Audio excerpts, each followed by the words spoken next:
Coach, one more game left. Where do you think this group is as far as where you wanted them to be by this point in the preseason?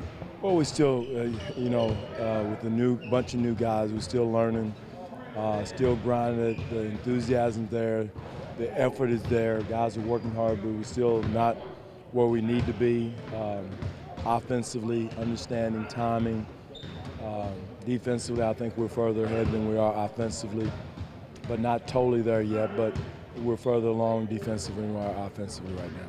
Is it time Friday to stretch the starters out a little bit more? We may stretch them out a little bit more and get normal, a little bit more of a normal rotation, a little bit.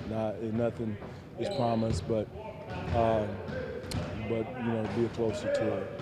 We've got the kids, as we call them, the young guys, like 10 through 15 or 12 through 17 on the roster. How hard is it going to be to come up with the 15 guys that go with you, and because you've seen a lot from a lot of these guys? Well, not hard at all. I think we're close. We, as a staff, we understand. We've talked about it incessantly and understand who's where. Guys haven't been, in the games in those situations, but we have a good feel for who's in the rotation, who's not.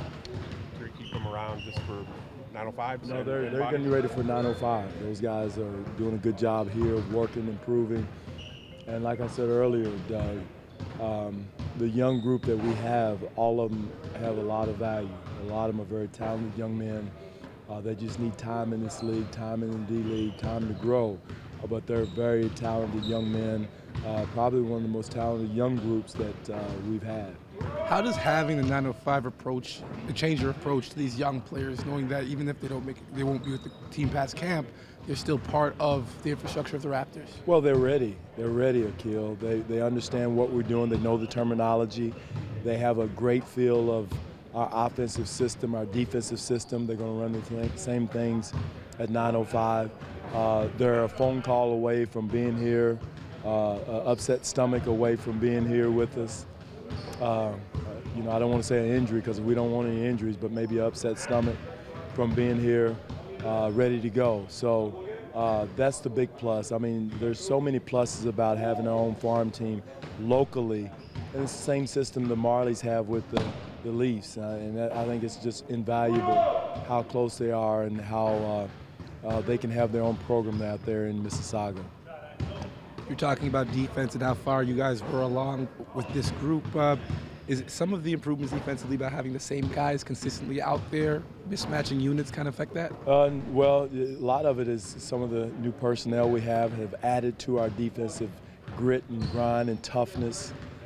You add a guy like Damari Carroll, a young man like Corey Joseph, Bismack Biyombo, Anthony Bennett.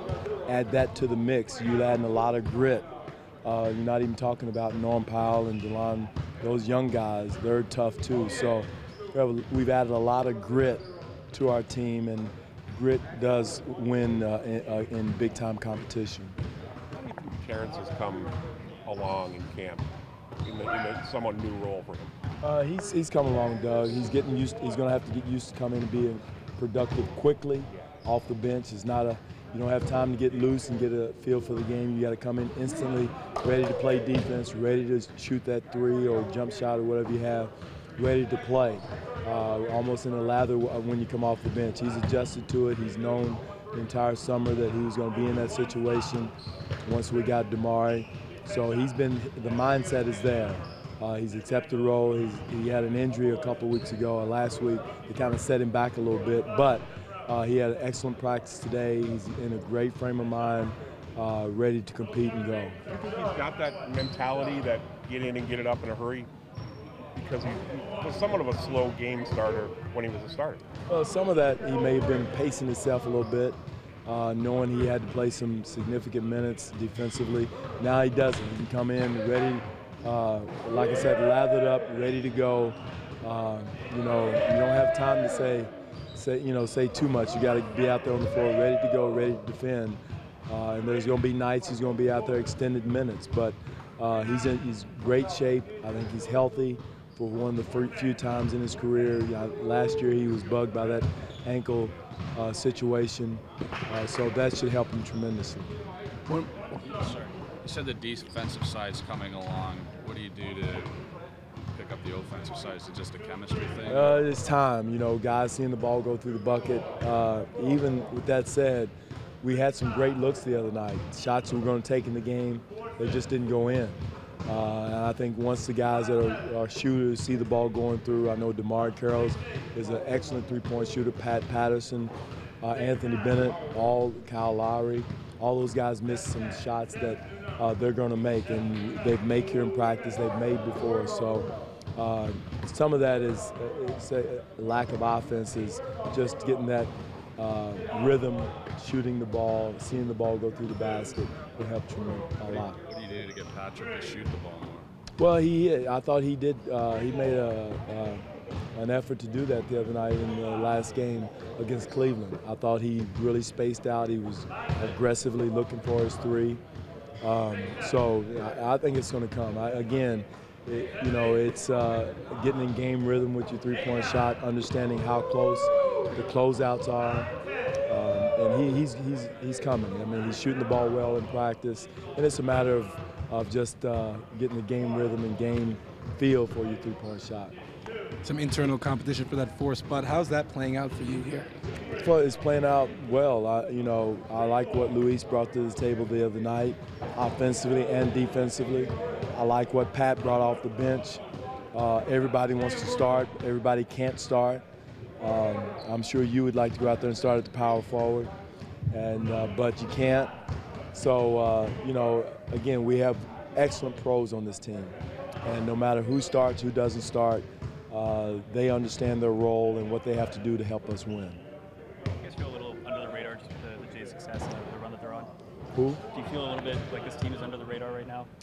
Not really. No, I don't feel under the radar because we haven't changed. We're excited about the Jays. Everybody's going to the game this afternoon, and no, everybody's excited.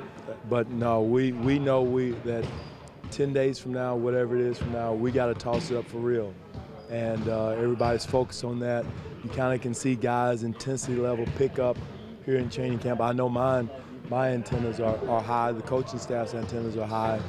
And so I think that added to the motivation, feeling the crowd, feeling the city get excited about something. We feel that, and going into next week. You see the whole team going today? Yes. Have you done that before, or is this the first time that the team out here? It's the first time they've been in the playoffs. How many years? So it's in 5 years I've been here, they haven't been. So it's the first time we've gone at this time of year, because unfortunately in the past they haven't been in. So now they're in. We're excited. Every guy on this team are huge baseball fans, and so we're ready to roll.